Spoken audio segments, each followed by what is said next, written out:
밤에 스스로에게 묻습니다. 오늘 우리는 신뢰를 쌓았습니까? 아니면 깎아먹었습니까? 고객과 약속을 지켰습니다. 직원들에게 정직했습니까? 투자자들에게 투명했습니까? 이 질문에 떳떳해야 합니다. 신뢰를 잃는 건 순간입니다. 한번 거짓말하면 끝입니다. 한번 품질을 속이면 회복하기 어렵습니다. 그래서 항상 경계해야 합니다. 작은 것도 소홀히 하면 안 됩니다. 숫자에만 집착하는 기업들이 있습니다. 분기마다 실적에 급급합니다. 단기 이익을 위해 품질을 낮춥니다. 비용을 줄이려고 직원을 함부로 대합니다. 숫자는 잠깐 좋아 보입니다. 그런데 결국 무너집니다. 신뢰를 잃었기 때문입니다. 삼성은 다릅니다. 신뢰를 최우선으로 둡니다. 단기 이익보다 장기 신뢰를 택합니다. 때로는 손해를 봅니다. 그래도 약속을 지킵니다. 품질을 지킵니다. 그래서 오래갑니다. 앞으로도 마찬가지입니다. 100년 기업이 되려면 신뢰가 필수입니다. 숫자는 오르락내리락 합니다. 경지에 따라 변합니다. 그런데 신뢰는 축적됩니다. 시간이 지날수록 강해집니다. 숫자에만 매달리지 마십시오. 신뢰를 쌓으십시오. 약속을 지키십시오. 정직하십시오. 투명하십시오. 그러면 숫자는 자연스럽게 따라옵니다. 신뢰가 있는 기업이 오래갑니다. 돈은 문제 해결의 대가입니다. 고객이 불편함을 느낍니다. 누군가 그걸 해결해 줍니다. 고객은 기꺼이 돈을 냅니다. 단순한 원리입니다. 그런데 대부분은 고객의 진짜 문제를 보지 못합니다. 겉으로 드러난 것만 봅니다. 진짜 문제는 깊숙이 숨어 있습니다. 고객 스스로도 모를 때가 많습니다. 불편하다는 건 압니다. 그런데 왜 불편한지 정확히 모릅니다. 여기서 통찰이 필요합니다. 표면 아래를 볼 수 있는 능력이 필요합니다. 고객이 사는 것은 제품이 아니라 문제 해결이다. 제품은 수단일 뿐입니다. 목적은 문제 해결입니다. 문제를 정확히 파악하는 사람이 성공합니다. 휴대폰 시장이 포화 상태였습니다.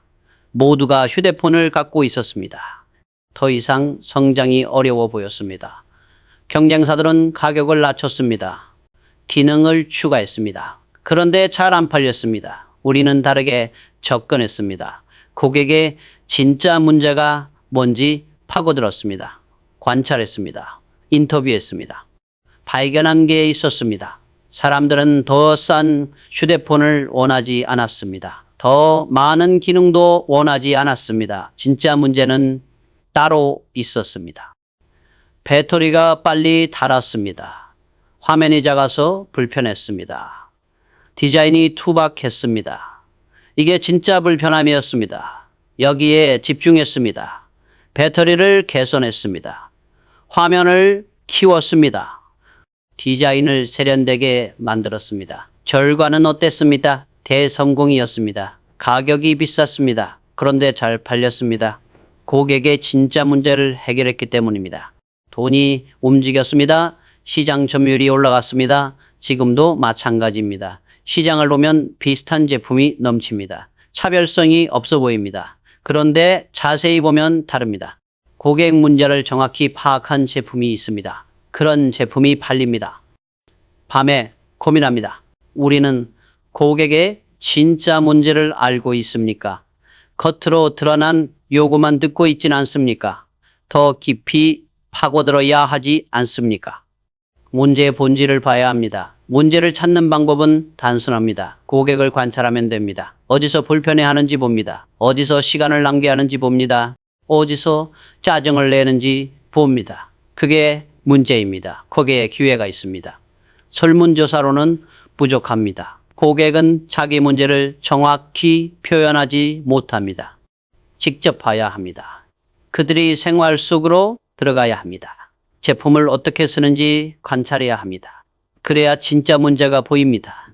많은 기업들이 실패하는 이유가 있습니까? 고객 문제를 잘못 봤기 때문입니다. 자기들이 만들고 싶은 것만 만듭니다. 고객이 원하지 않는 기능을 넣었습니다. 진짜 문제는 방치합니다. 그래서 안 팔립니다. 돈을 벌고 싶다면 단순합니다. 고객 문제를 정확히 파악하십시오. 그리고 해결하십시오. 돈은 자연스럽게 따라옵니다. 문제가 클수록 돈도 많이 옵니다. 문제 해결자가 시장을 지배합니다. 고객의 말만 듣지 마십시오. 행동을 보십시오.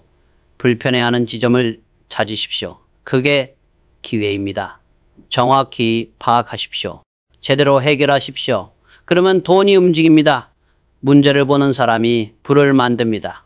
질문 없는 조직은 죽은 조직입니다. 모두가 시키는 일만 합니다. 의문을 품지 않습니다. 왜 이렇게 하는지 묻지 않습니다.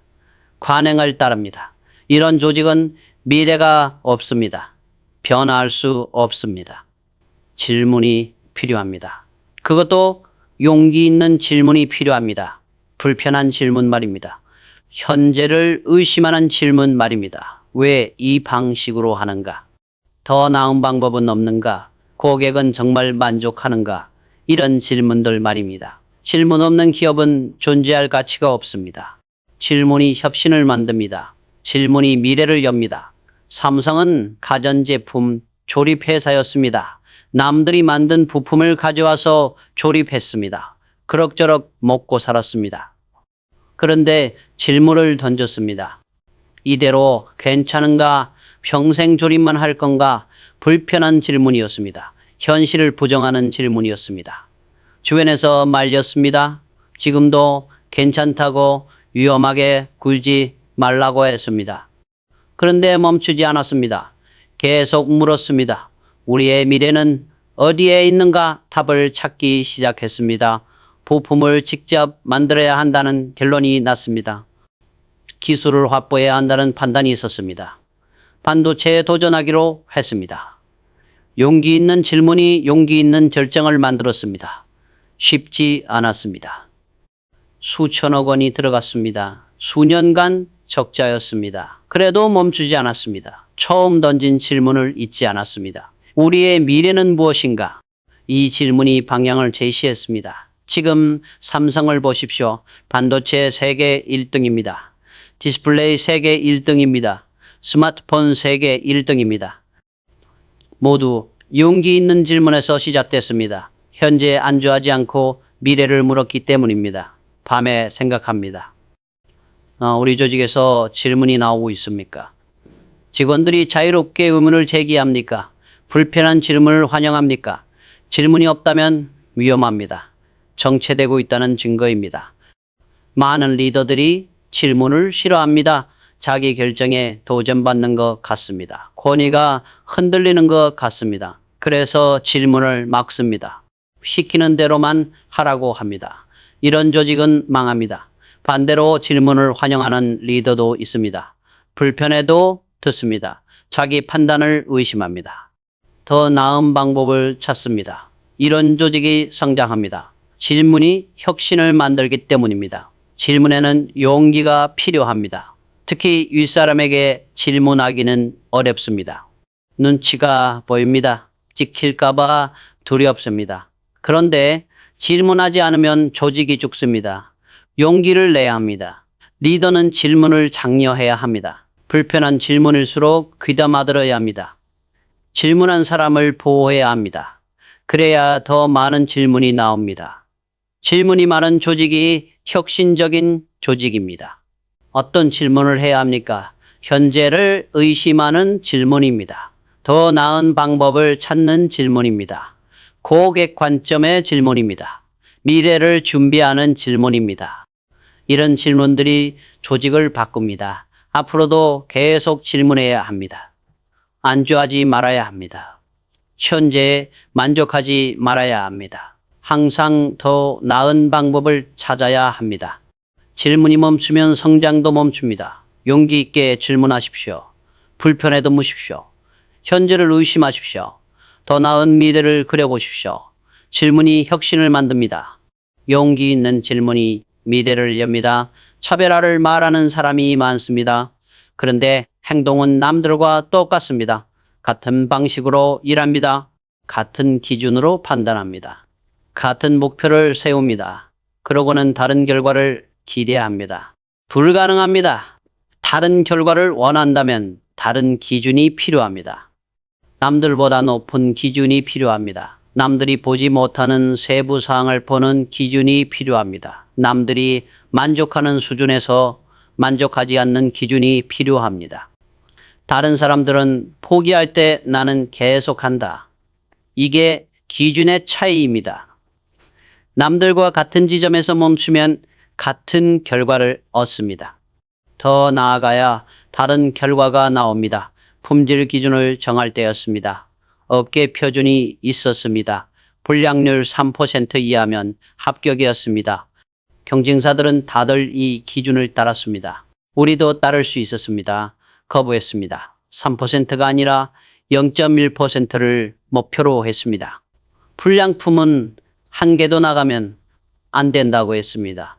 주변에서 비현실적이라고 했습니다. 비용이 너무 많이 든다고 했습니다. 그래도 밀어붙였습니다. 기준을 낮추지 않았습니다. 공정을 수십 번 개선했습니다. 검사를 강화했습니다. 불량품은 무조건 폐기했습니다. 몇 년이 걸렸습니다. 결국 0.5% 수준까지 낮췄습니다. 결과는 어땠습니까? 품질로 유명해졌습니다. 고객이 신뢰했습니다. 프리미엄 가격을 받을 수 있었습니다. 시장 점유율이 올라갔습니다. 남들과 다른 기준이 다른 결과를 만들었습니다. 지금도 마찬가지입니다. 업계 평균을 따라가면 평범한 회사가 됩니다. 평범한 제품을 만듭니다. 평범한 이익을 냅니다. 특별해지려면 기준이 달라야 합니다. 밤에 점검합니다. 우리의 기준이 남들과 다릅니까? 더 높습니까? 더 엄격합니까? 같은 기준을 쓰고 있진 않습니까? 기준이 같으면 결과도 같습니다. 다른 결과를 원한다면 기준부터 바꿔야 합니다. 기준을 높이는 건 고통스럽습니다. 비용이 늘어납니다. 시간이 더 걸립니다. 불편합니다. 그래서 대부분은 평균을 따릅니다. 쉽기 때문입니다. 편하기 때문입니다. 그런데 그러면 평범해집니다. 특별해지고 싶다면 불편함을 감수해야 합니다. 남들보다 더 많이 일해야 합니다. 더 세밀하게 봐야 합니다. 더 엄격해야 합니다. 그게 높은 기준의 대가입니다. 직원들에게 말합니다. 업계 평균에 만족하지 말라고 최고를 목표로 하라고 합니다. 남들이 90점에 만족하면 우리는 100점을 추구하라고 합니다. 남들이 멈추는 곳에서 우리는 시작하라고 합니다. 쉽지 않습니다. 직원들도 힘들어합니다. 왜 이렇게까지 해야 하냐고 묻습니다. 답합니다. 특별해지려면 특별한 기준이 필요하다고 평범하게 일하면 평범한 회사가 된다고 말합니다. 시간이 지나면 이해합니다. 높은 기준이 결국 자기들을 성장시킨다는 걸 압니다. 특별한 제품을 만들 때의 자부심을 느낍니다. 고객이 인정할 때의 보람을 알게 됩니다. 앞으로도 기준을 낮추지 않을 겁니다. 업계 평균을 따라가지 않을 겁니다. 항상 최고를 목표로 할 겁니다. 남들과 다른 기준을 유지할 겁니다. 그래야 다른 결과가 나옵니다. 평균을 따라가지 마십시오. 자기만의 높은 기준을 세우십시오. 남들이 만족하는 곳에서 만족하지 마십시오. 더 높이 올라가십시오. 다른 결과를 원한다면 다른 기준이 필요합니다. 화려한 전략을 세우는 사람이 많습니다. 복잡한 계획을 짭니다. 멋진 프레젠테이션을 만듭니다. 그런데 실제 시장에 나가면 어떻습니까? 계획대로 안 됩니다. 예상치 못한 일이 생깁니다. 경쟁자가 다르게 움직입니다. 그때 필요한 건 화려한 전략이 아닙니다. 버티는 힘입니다. 버티는 힘이란 무엇입니까? 어려울 때 포기하지 않는 것입니다. 손해를 봐도 방향을 유지하는 것입니다. 실패해도 다시 일어서는 것입니다. 시간이 걸려도 끝까지 가는 것입니다. 이게 진짜 전략입니다. 지옥을 지나가고 있다면 계속 가라. 시장은 지옥 같을 때가 많습니다. 모든 게 잘못되는 것 같습니다. 그때 멈추면 끝입니다. 버티고 계속 가야 합니다. 반도체 사업 초기였습니다. 매일이 전쟁이었습니다. 기술은 부족했습니다. 경험도 없었습니다. 일본 기업들이 너무 강했습니다. 적자가 계속됐습니다. 수천억 원이 날아갔습니다. 주변에서 말렸습니다. 포기하라고 했습니다. 차라리 다른 사업을 하라고 했습니다. 이사회에서도 반대가 많았습니다. 그런데 버텼습니다. 포기하지 않았습니다. 한 달, 두 달, 1년, 2년 계속 버텼습니다. 왜 버텼습니까? 방향이 맞다고 확신했기 때문입니다. 반도체가 미래 산업의 핵심이라고 믿었습니다. 지금 힘들어도 결국 성공할 거라고 판단했습니다. 그 확신으로 버텼습니다. 5년이 지나자 결과가 나오기 시작했습니다. 기술이 따라잡혔습니다. 품질이 좋아졌습니다. 고객이 인정하기 시작했습니다. 10년이 지나자 일본을 추월했습니다. 버티는 힘이 승리를 만들었습니다. 지금도 새로운 사업을 할 때마다 같은 과정을 겪습니다. 처음엔 다 어렵습니다. 손해가 납니다. 실패가 반복됩니다. 그런데 포기하지 않습니다. 방향이 맞다면 버팁니다. 시간이 약입니다. 밤에 생각합니다. 우리에게 버티는 힘이 있습니까? 어려울 때 포기하진 않습니까? 단기 손실을 견디지 못하고 방향을 바꾸진 않습니까? 버티는 힘이 없으면 아무리 좋은 전략도 소용없습니다. 많은 기업들이 좋은 아이디어를 갖고 시작합니다. 전략도 훌륭합니다. 그런데 실패합니다. 왜입니까? 버티지 못했기 때문입니다. 초반 어려움을 견디지 못했습니다. 손실을 감당하지 못했습니다. 포기했습니다. 반대로 성공한 기업들을 보십시오. 공통점이 있습니까? 버텼습니다.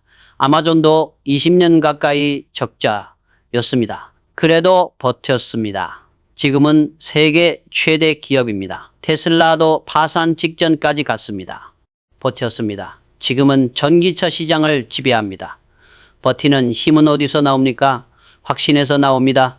방향이 맞다는 확신 말입니다. 언젠가는 성공한다는 믿음 말입니다. 이 확신이 없으면 버틸 수 없습니다. 조금만 어려워도 포기합니다. 그래서 전략을 세울 때 물어야 합니다. 이 방향이 확실한가? 끝까지 갈 수 있는가? 버틸 수 있는가? 답이 명확하지 않으면 시작하지 말아야 합니다. 시작했다면 끝까지 가야 합니다. 버티는 것과 고집하는 건 다릅니다. 버티는 건 올바른 방향을 유지하는 겁니다. 고집은 잘못된 방향을 바꾸지 않는 겁니다. 구분해야 합니다. 방향이 틀렸으면 바꿔야 합니다. 맞다면 끝까지 가야 합니다. 앞으로도 어려운 시기가 올 겁니다. 새로운 도전마다 초반은 힘듭니다. 그럴 때 필요한 건 화려한 전략이 아닙니다. 버티는 힘입니다. 포기하지 않는 각오입니다. 쉽게 포기하지 마십시오. 초반 어려움에 좌절하지 마십시오. 방향이 맞다면 끝까지 가십시오. 시간이 걸려도 버티십시오. 버티는 힘이 결국 승리를 만듭니다. 시장에서 버티는 사람이 시장을 가집니다. 기술은 넘쳐납니다. 매일 새로운 기술이 나옵니다. 인공지능, 양자 컴퓨터, 나노기술, 바이오, 우주 모두 대단해 보입니다. 그런데 다 할 수는 없습니다. 선택해야 합니다. 여기서 승부가 갑니다. 무엇을 기준으로 선택합니까? 유행을 따라갑니까? 경쟁사를 따라합니까? 아니면 자기만의 기준이 있습니까? 기준 없이 선택하면 실패합니다. 명확한 기준이 있어야 성공합니다. 집중이란 좋아 보이는 것에 예라고 하는 게 아니라 아니오라고 하는 것이다. 무엇을 하지 않을지 정하는 게 더 중요합니다. 그러려면 기준이 필요합니다. 인터넷 붐이 이렇습니다. 모든 기업이 인터넷 사업에 뛰어들었습니다. 우리에게도 제한이 쏟아졌습니다. 포털 사이트를 만들자, 전자상거래를 하자, 온라인 게임을 하자, 모두 좋아 보였습니다. 고민했습니다. 다 할 수는 없었습니다. 선택 기준을 정했습니다. 첫째, 우리의 강점을 살릴 수 있는가? 둘째, 10년 후에도 필요한 기술인가? 셋째, 세계 시장에서 경쟁할 수 있는가? 이 세 가지 기준으로 걸렀습니다. 대부분이 탈락했습니다. 포털은 우리 강점이 아니었습니다. 게임도 마찬가지였습니다. 남은 건 하드웨어와 관련된 것들이었습니다. 반도체, 디스플레이, 통신 장비 여기에 집중했습니다. 결과는 어땠습니다? 성공했습니다. 반도체는 세계 1등이 됐습니다. 디스플레이도 1등입니다. 스마트폰도 1등입니다. 만약 기준 없이 이것저것 다 했다면 어땠을까요? 아마 다 중간쯤 갔을 겁니다. 지금도 선택의 순간이 옵니다. 새로운 기술이 계속 나옵니다. 모두 투자하라고 합니다. 그런데 기준이 있습니다. 우리의 강점과 맞는가, 장기적 가치가 있는가, 세계 시장에서 이길 수 있는가, 이 기준으로 판단합니다. 밤에 점검합니다. 우리의 선택 기준이 명확합니까? 일관성이 있습니까? 기준 없이 감으로 결정하진 않습니까? 기준이 흔들리면 선택도 흔들립니다. 결과도 흔들립니다. 많은 기업들이 기준 없이 선택합니다. 유행을 따라갑니다. 남들이 하니까 따라합니다. 언론이 떠드니까 뛰어듭니다. 이런 식으로는 성공할 수 없습니다. 자기만의 명확한 기준이 필요합니다. 기준을 세우는 건 쉽지 않습니다. 자기를 정확히 알아야 합니다. 강점이 뭔지 알아야 합니다. 약점이 뭔지 알아야 합니다. 시장을 이해해야 합니다. 미래를 예측해야 합니다. 이런 것들이 모여서 기준이 종됩니다. 기준은 단순해야 합니다. 복잡하면 실행이 어렵습니다. 서너 가지면 충분합니다. 그 기준을 모든 선택에 적용하면 됩니다. 일관성이 생깁니다. 방향이 명확해집니다. 기준은 흔들리지 말아야 합니다. 상황이 바뀌어도 기본 기준은 유지해야 합니다. 그래야 장기적 전략이 가능합니다. 기준이 자주 바뀌면 방향을 잃습니다. 앞으로도 선택의 순간은 계속 옵니다. 새로운 기술은 끊임없이 나타납니다. 그때마다 기준으로 판단해야 합니다. 감정이나 유행이 아니라 명확한 기준으로 선택해야 합니다. 기술을 모으는데 집중하지 마십시오. 선택 기준을 세우는데 집중하십시오. 명확한 기준이 있으면 선택은 쉽습니다. 올바른 기술을 고를 수 있습니다. 기준이 미래를 결정합니다. 편안함은 위험합니다. 지금 방식이 잘 먹힙니다. 직원들도 익숙합니다. 시스템이 안정됐습니다. 그대로 가면 편합니다. 그런데 그러면 죽습니다. 시장은 계속 변하는데 우리만 그대로 있으면 뒤처집니다. 성장하려면 스스로를 해체해야 합니다. 잘 되고 있어도 의심해야 합니다. 더 나은 방법을 찾아야 합니다. 익숙한 것을 버려야 합니다. 고통스럽습니다. 그런데 이게 살아남는 딜입니다. 창조적 파괴 없이는 진보도 없다. 스스로를 파괴하고 다시 만들어야 합니다. 변화를 두려워하면 도태됩니다. 삼성전자가 휴대폰 시장에서 잘 나갔습니다. 버튼폰으로 세계 2등이었습니다. 수익이 좋았습니다. 그대로 가도 됐습니다. 그런데 결정했습니다. 스마트폰으로 전환하자고 말입니다. 쉬운 결정이 아니었습니다. 버튼폰 사업을 사실상 버리는 겁니다. 공장을 재편해야 했습니다. 직원을 재교육해야 했습니다. 수천억 원이 들었습니다. 리스크가 컸습니다. 그래도 했습니다. 처음 몇 년은 힘들었습니다. 스마트폰 시장에서 애플에 밀렸습니다. 시행착오가 많았습니다. 그래도 멈추지 않았습니다. 계속 개선했습니다. 5년이 지나자 따라잡았습니다. 지금은 세계 1등입니다. 만약 그때 버튼폰에 안주했다면 어땠을까요? 지금쯤 노키아처럼 사라졌을 겁니다. 스스로를 해체하고 다시 만들었기 때문에 살아남았습니다. 지금도 마찬가지입니다. 지금 방식이 잘 먹힙니다. 그런데 계속 의심합니다. 더 나은 방법은 없는가? 이 구조가 5년 후에도 유효한가? 자기 검열을 멈추지 않습니다. 밤에 고민합니다. 우리가 해체해야 할 부분은 어디입니까? 익숙하지만 비효율적인 곳은 어디입니까? 바꿔야 하는데 미루고 있는 건 뭡니까? 불편하지만 직면해야 합니다. 많은 기업들이 성공의 덫에 빠집니다. 한번 성공한 방식을 고집합니다. 바꾸려 하지 않습니다. 편하니까요. 익숙하니까요. 그런데 시장은 변했습니다. 고객도 변했습니다. 기업만 그대로입니다. 그래서 무너집니다. 해체는 용기가 필요합니다. 지금 잘 되는 걸 버리기는 어렵습니다. 미래가 불확실한데 현재를 포기하는 건 두렵습니다. 그런데 해야 합니다. 안 하면 결국 시장이 우리를 해체합니다. 어떻게 해체합니까? 현재에 만족하지 마십시오. 늘 더 나은 방법을 찾으십시오. 성공한 방식도 의심하십시오. 변화를 두려워하지 마십시오. 고통스러워도 바꾸십시오. 앞으로도 계속 해체하고 다시 만들 겁니다. 편안함을 거부할 겁니다. 익숙함과 싸울 겁니다. 그래야 살아남습니다. 스스로를 해체하는 기업만이 계속 성장합니다. 1등이 항상 이기는 건 아닙니다. 먼저 시작했다고 끝까지 앞서는 건 아닙니다. 시장을 보십시오. 선발주자가 무너지고 후발주자가 승리하는 경우가 많습니다. 왜 그렇습니까? 방향이 더 중요하기 때문입니다. 빨리 가는 것보다 올바른 방향으로 가는 게 중요합니다. 남들이 먼저 출발했어도 괜찮습니다. 방향이 맞으면 따라잡습니다. 오히려 남들의 실수에서 배울 수 있습니다. 더 나은 전략을 세울 수 있습니다. 올바른 일을 하는 것이 일을 올바르게 하는 것보다 중요하다. 방향이 틀리면 아무리 빨라도 소용없습니다.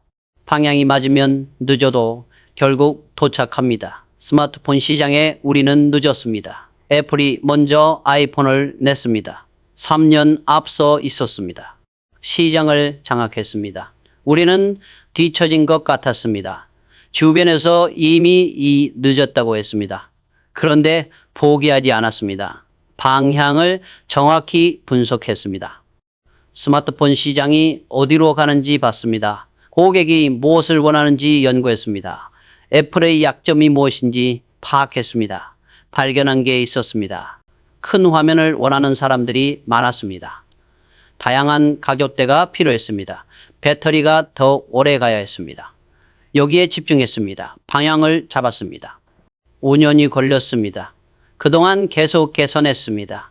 제품을 다양화했습니다. 화면을 키웠습니다. 배터리를 개선했습니다.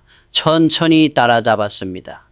결국 시장 점유율 1등이 됐습니다. 늦게 시작했지만 이겼습니다. 왜입니까? 방향이 맞았기 때문입니다. 고객이 원하는 방향으로 갔습니다. 시장 흐름을 정확히 읽었습니다. 속도보다 방향이 중요했습니다. 지금도 새로운 시장에 진입할 때 늦을 때가 있습니다. 경쟁자들이 먼저 시작합니다. 불안합니다. 그런데 방향부터 확인합니다. 시장이 어디로 가는지 봅니다. 방향이 맞으면 시작합니다. 늦어도 괜찮습니다. 밤에 생각합니다. 우리의 방향이 정확합니까? 늦었다고 조급해하진 않습니까? 속도에만 집착하진 않습니까? 방향을 확인하지 않고 무작정 달리진 않습니까? 방향이 틀리면 빨라도 실패합니다. 많은 기업들이 속도에 집착합니다. 먼저 출시해야 한다고 생각합니다.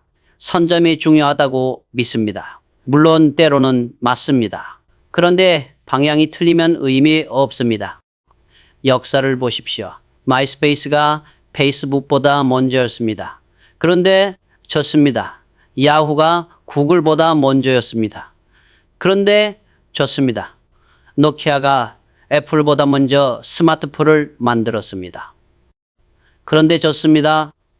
왜입니까? 방향이 틀렸기 때문입니다. 반대로 후발주자가 이긴 경우도 많습니다. 구글은 검색 엔진 시장에 늦게 들어왔습니다. 그런데 방향이 달랐습니다. 검색 품질에 집중했습니다. 이겼습니다. 넷플릭스도 늦었습니다. 그런데 방향이 맞았습니다. 스트리밍에 집중했습니다. 이겼습니다. 늦었다고 좌절할 필요 없습니다. 중요한 건 방향입니다. 시장을 정확히 읽으십시오. 고객을 이해하십시오. 올바른 방향을 찾으십시오. 그리고 집중하십시오. 선발주자의 실수를 보십시오. 무엇이 부족한지 파악하십시오. 고객의 불만이 무엇인지 들으십시오. 거기에 답이 있습니다. 더 나은 방향을 찾을 수 있습니다. 조급해하지 마십시오. 남들이 먼저 갔다고 불안해하지 마십시오. 방향부터 확인하십시오. 맞는 방향이면 시작하십시오. 천천히 가도 괜찮습니다. 방향이 맞으면 결국 따라잡습니다. 늦게 출발해도 올바른 방향으로 가는 사람이 승리합니다.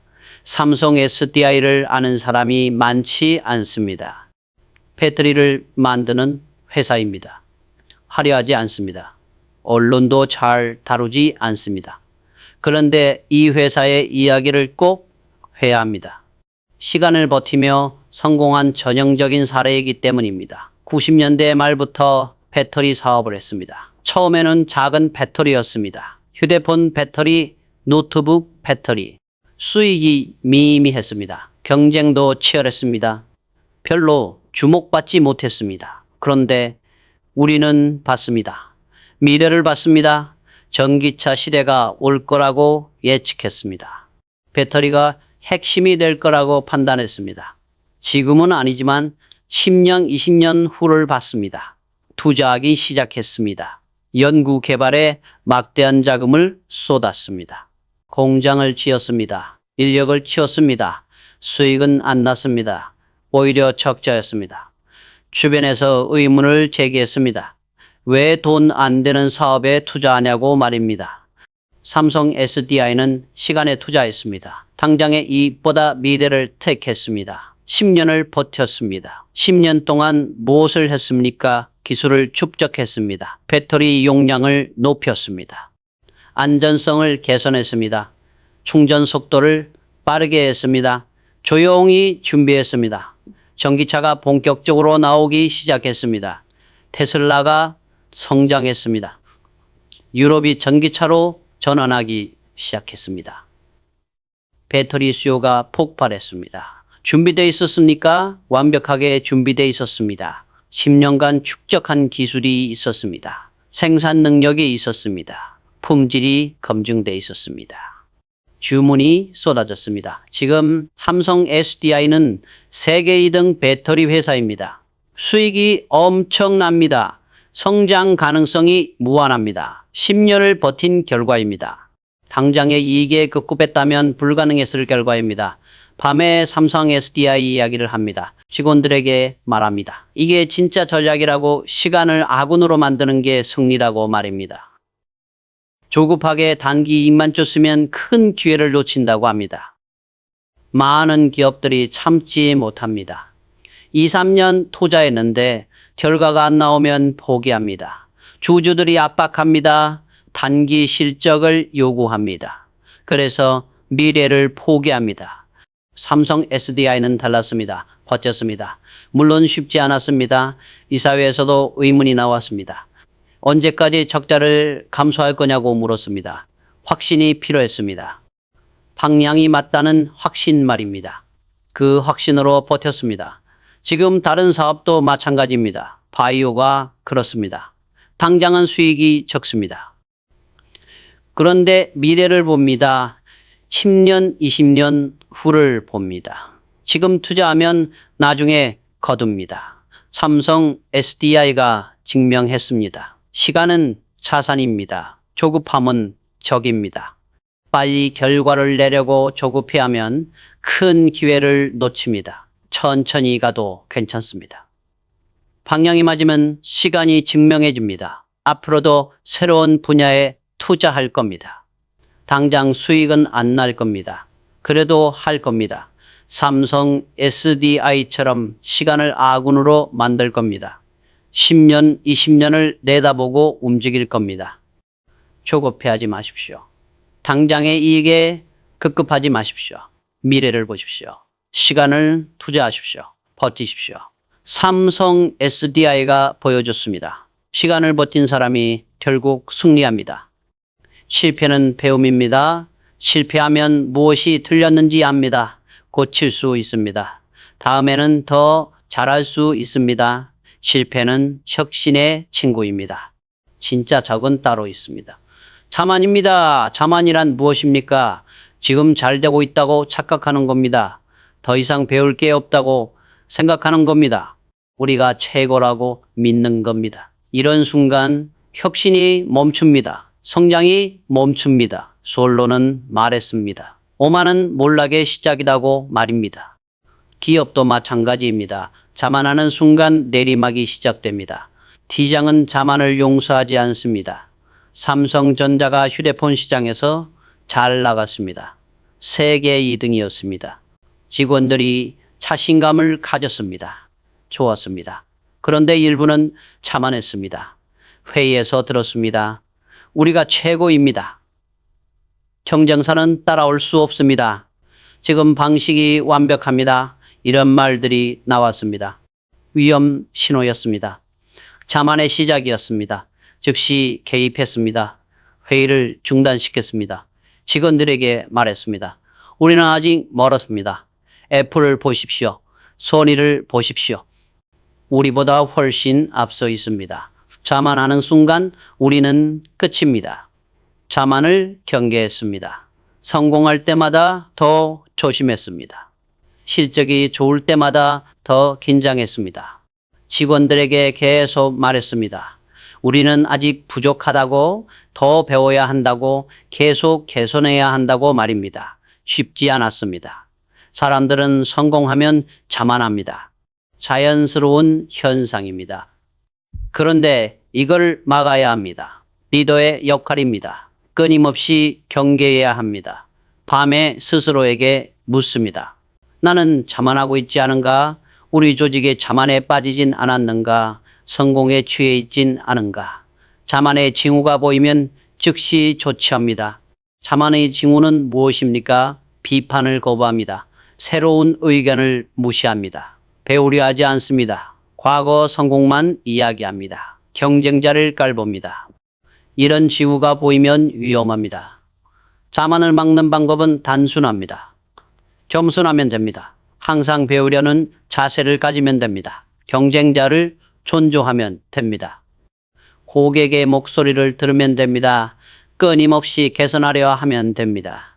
성공했을 때 더 조심해야 합니다. 실적이 좋을 때 더 긴장해야 합니다. 칭찬받을 때 더 겸손해야 합니다. 이게 쉽지 않습니다. 그런데 이게 혁신을 지키는 길입니다. 앞으로도 성공할 때마다 자만을 경계할 겁니다. 직원들이 자만하지 않도록 계속 긴장시킬 겁니다. 우리는 아직 부족하다고 계속 말할 겁니다. 그래야 혁신이 살아남습니다. 실패를 두려워하지 마십시오. 자만을 두려워하십시오. 성공했다고 방심하지 마십시오. 항상 배우십시오. 겸손하십시오. 개선하십시오. 자만을 이기는 기업만이 계속 혁신합니다. 시장에는 소음이 많습니다. 매일 뉴스가 쏟아집니다. 분석가들이 예측합니다. 언론이 떠듭니다. 주가가 오르락내리락합니다. 이 모든 게 소음입니다. 여기에 휘둘리면 방향을 잃습니다. 진짜 중요한 건 패턴입니다. 겉으로 보이는 변동이 아니라 깊숙이 흐르는 흐름입니다. 단기적 움직임이 아니라 장기적 추세입니다. 이걸 읽을 수 있어야 합니다. 패턴을 보는 사람이 시장을 이깁니다. 사물의 본질을 보려면 겉모습에 속지 말아야 한다. 표면의 소음에 속으면 안 됩니다. 본질적 패턴을 봐야 합니다. 아시아 외환위기가 왔습니다. 시장이 폭락했습니다. 모두가 패닉 상태였습니다. 언론은 최악의 시나리오를 예측했습니다. 한국 경제가 무너진다고 했습니다. 소음이었습니다. 저는 패턴을 봤습니다. 한국의 기본 체력을 봤습니다. 교육 수준, 근면성, 기술력 변하지 않았습니다. 단기적 유동성 문제일 뿐이었습니다. 근본은 튼튼했습니다. 반도체 수요 패턴을 봤습니다. 인터넷이 확산되고 있었습니다. 컴퓨터 보급이 늘고 있었습니다. 장기적으로 반도체 수요는 폭발할 게 분명했습니다. 위기는 일시적이었습니다. 패턴은 상승이었습니다. 투자했습니다. 모두가 움츠릴 때 공장을 늘렸습니다. 연구개발을 확대했습니다. 인력을 확보했습니다. 주변에서 미쳤다고 했습니다. 지금은 살아남아야 할 때라고 했습니다. 2년 뒤 어떻게 됐습니까? 위기가 지나갔습니다. 반도체 수요가 폭발했습니다. 우리는 준비되어 있었습니다. 시장 점유율이 급상승했습니다. 소음이 아니라 패턴을 읽었기 때문입니다. 지금도 시장 소음은 많습니다. 매일 무언가가 위기라고 합니다. 주가가 떨어지면 난리입니다. 경쟁사가 신제품을 내면 긴장합니다. 이 모든 게 단기 소음입니다. 밤에 점검합니다. 우리는 소음에 휘둘리고 있지 않습니까? 장기 패턴을 보고 있습니까? 본질을 파악하고 있습니까? 소음에 반응하면 전략이 흔들립니다. 패턴에 집중해야 합니다. 패턴은 어떻게 읽습니까? 장기 데이터를 봅니다. 5년, 10년 추세를 분석합니다. 단기 변동은 무시합니다. 근본적 변화를 찾습니다. 기술 발전 방향을 봅니다. 소비자 행동 변화를 연구합니다. 예를 들어 지금 전기차 시장을 보십시오.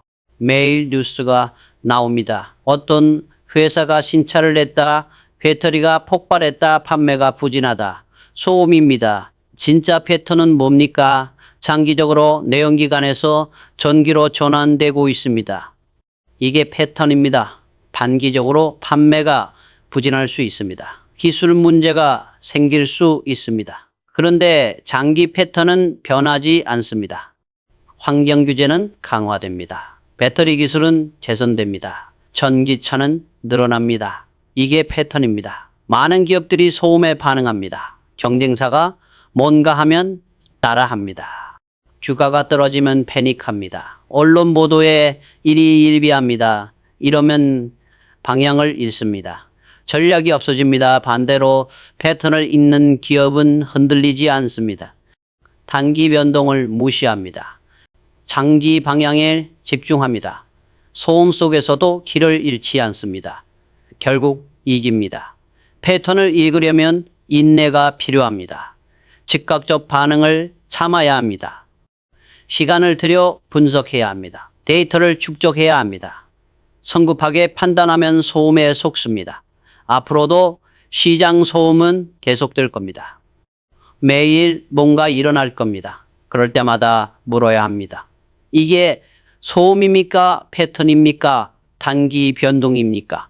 장기 추세입니까? 패턴만 따라가면 됩니다. 소음에 반응하지 마십시오.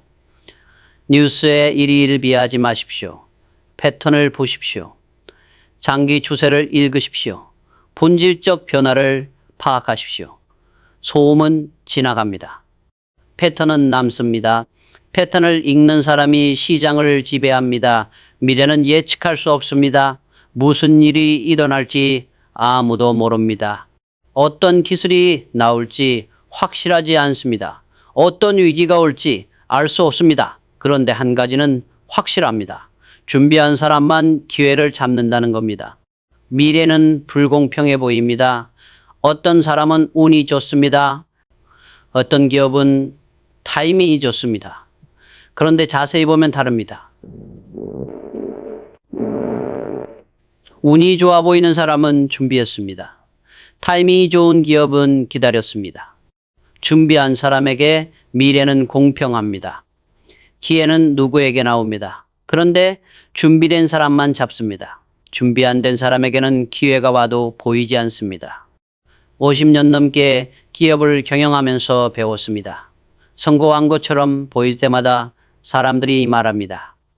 운이 좋았다고, 타이밍이 좋았다고 말입니다. 모릅니다. 그 뒤에 얼마나 많은 준비가 있었는지 말입니다. 반도체에 성공했을 때를 보십시오. 사람들은 타이밍이 좋았다고 말했습니다. PC 붐이 일어나는 시기였다고 했습니다.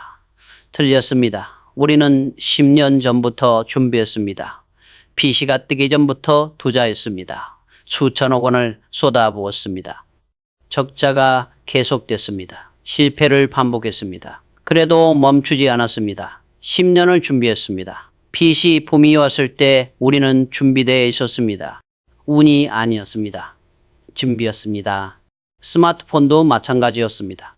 애플이 아이폰을 내고 시장이 폭발했습니다. 사람들은 우리가 운 좋게 따라잡았다고 말합니다. 아닙니다. 우리는 몇 년 전부터 디스플레이 기술을 준비했습니다. 터치 기술을 연구했습니다. 시장이 터졌을 때 우리는 준비되어 있었습니다. 즉시 대응할 수 있었습니다. 빠르게 제품을 내놓았습니다.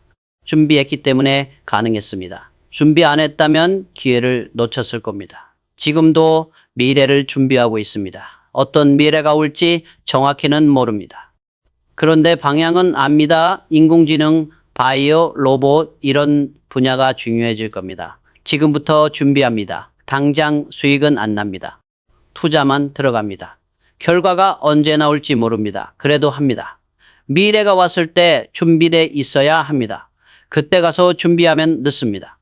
밤에 점검합니다. 우리는 미래를 준비하고 있습니까?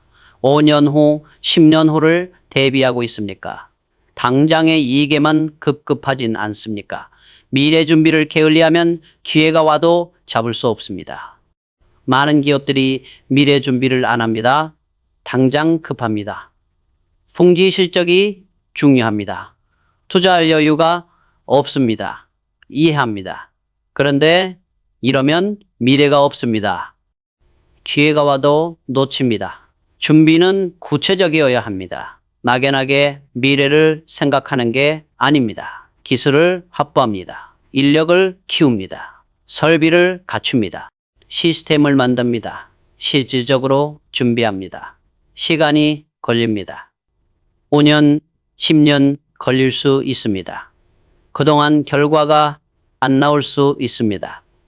참아야 합니다. 계속 준비해야 합니다. 그래야 기회가 왔을 때 잡을 수 있습니다.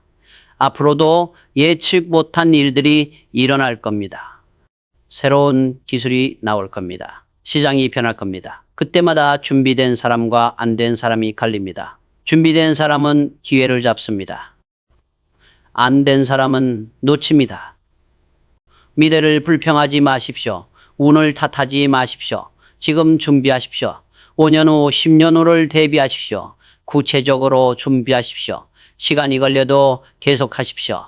미래는 준비하는 사람에게만 공평합니다. 리더십을 오해하는 사람이 많습니다. 직원을 잘 관리하는 게 리더십이라고 생각합니다. 화합을 이끄는 게 리더의 역할이라고 믿습니다.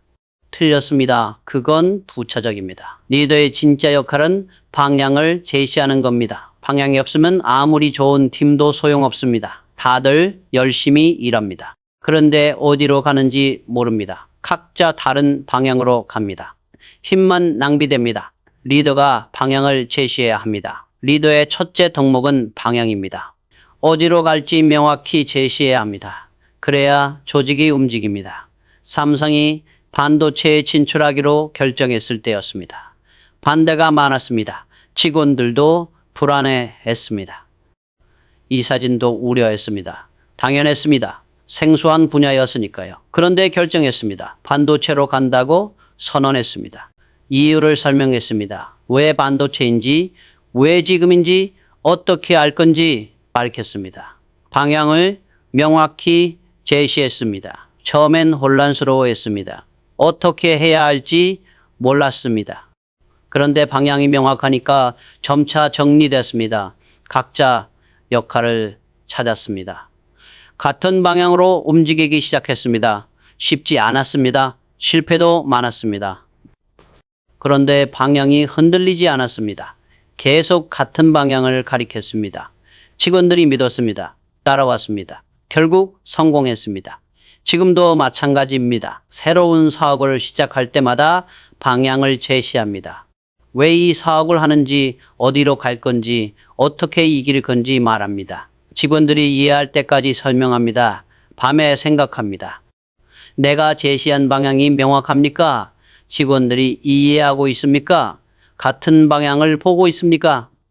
방향이 흐릿하면 조직이 흔들립니다. 명확해야 합니다. 많은 리더들이 인기에 집착합니다. 직원들에게 좋은 사람이고 싶어 합니다. 갈등을 피하고 싶어 합니다. 그래서 방향을 명확히 제시하지 못합니다. 모두를 만족시키려다 아무것도 결정하지 못합니다. 틀렸습니다. 리더는 인기를 얻으려고 있는 게 아닙니다.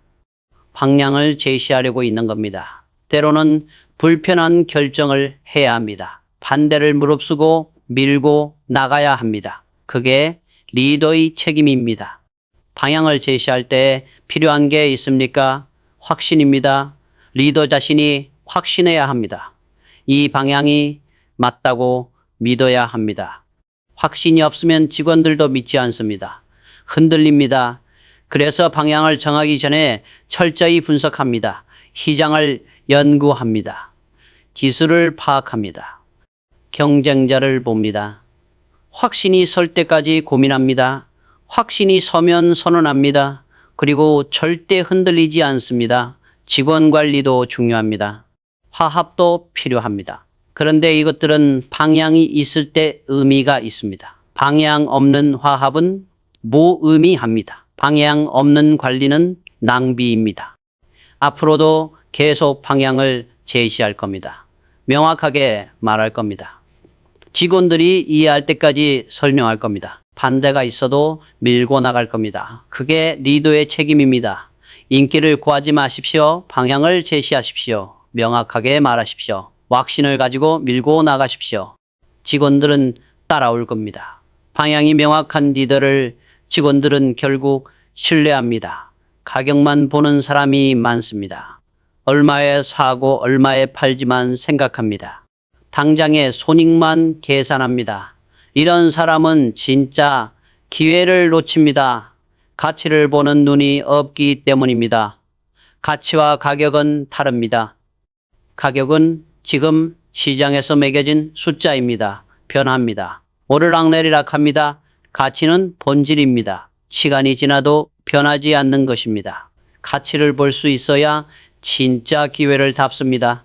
가격만 보면 손해보는 것 같아도 가치를 보면 이익입니다.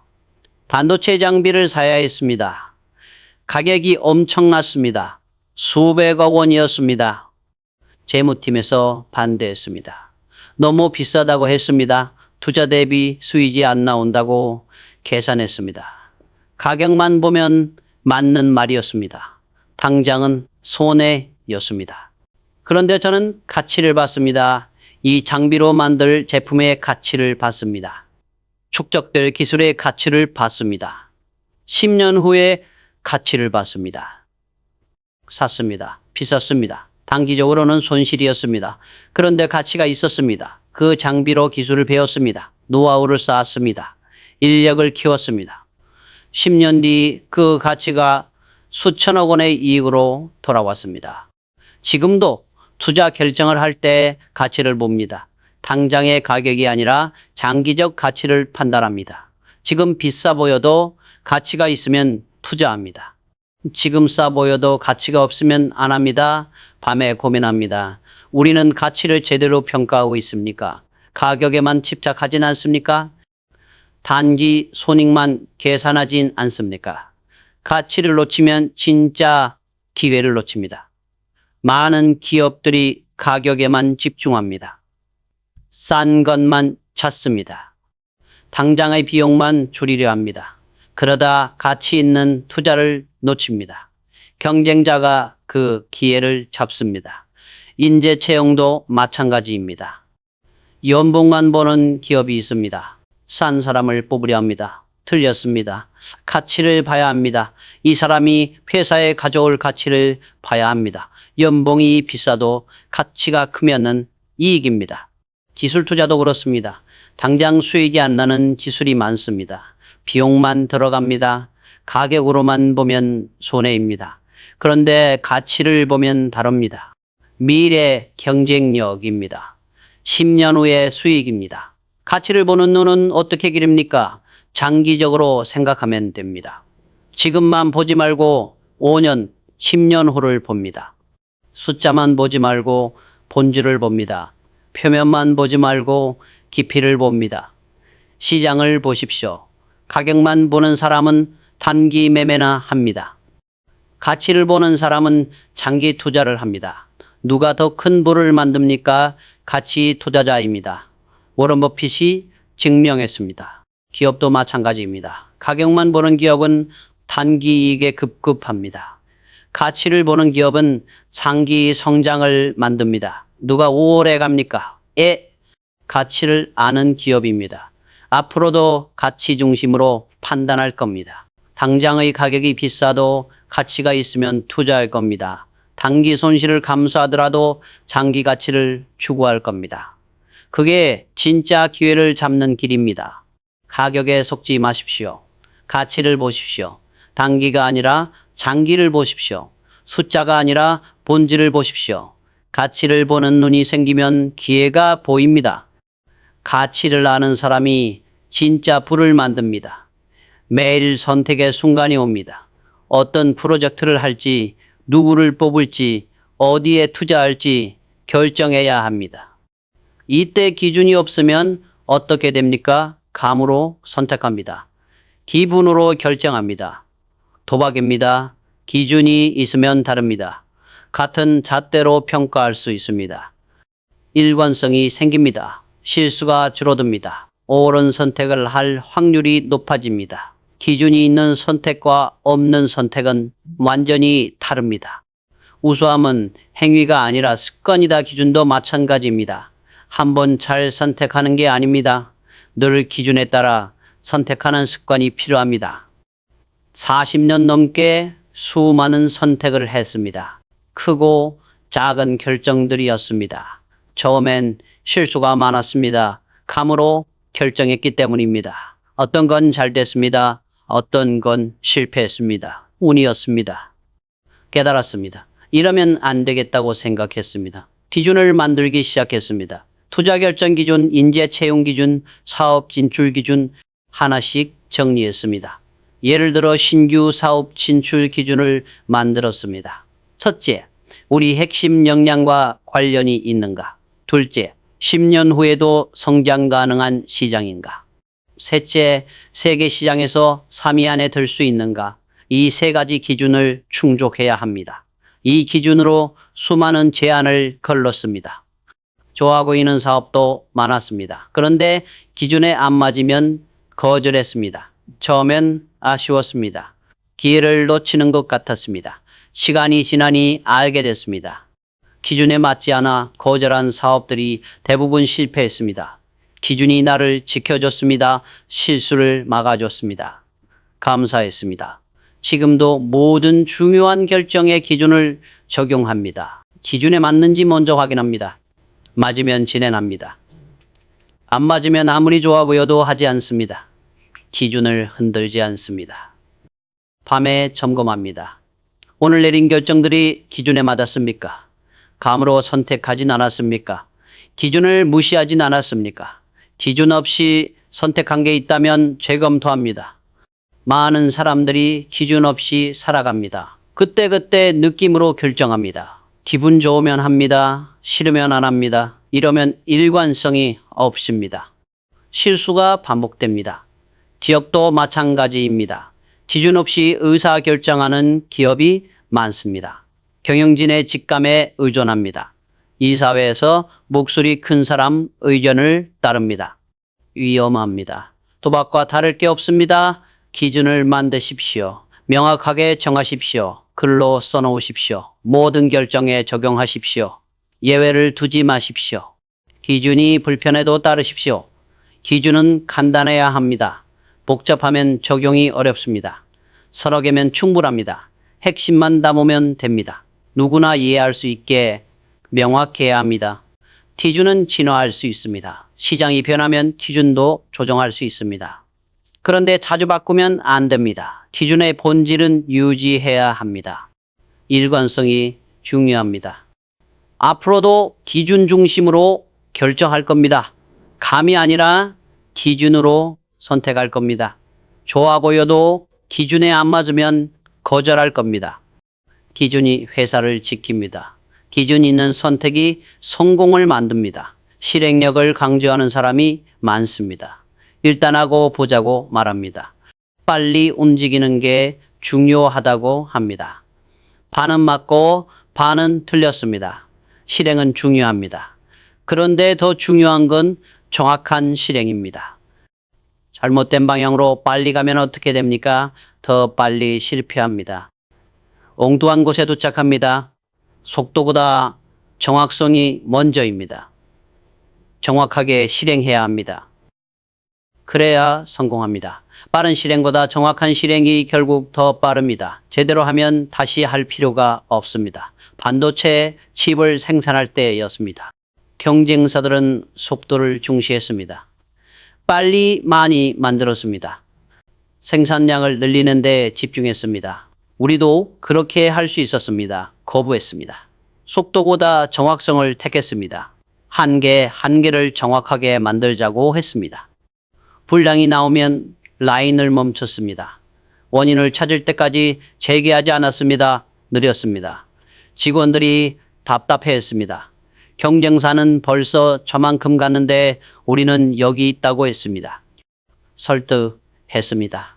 빨리 가다가 길을 잃는 것보다 느려도 정확하게 가는 게 낫다고 말입니다. 2년이 지나자 결과가 나왔습니다. 우리 제품의 불량률이 경쟁사의 10분의 1이었습니다. 고객들이 알아봤습니다. 주문이 쏟아졌습니다. 처음엔 느렸지만 결국 더 빨리 성장했습니다. 정확한 실행이 이겼습니다. 지금도 마찬가지입니다. 새 프로젝트를 시작할 때 빨리 하라고 하지 않습니다. 정확하게 하라고 합니다. 한 번에 제대로 하라고 합니다. 다시 하는 것만큼 낭비는 없습니다.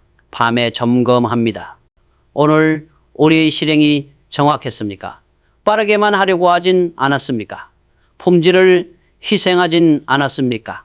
정확성을 잃으면 결국 더 느려집니다. 많은 스타트업이 실패하는 이유를 압니까? 빠르게만 움직이기 때문입니다. 일단 출시하고 봅니다. 대충 만들어서 내놓습니다. 고객이 실망합니다. 신뢰를 잃습니다.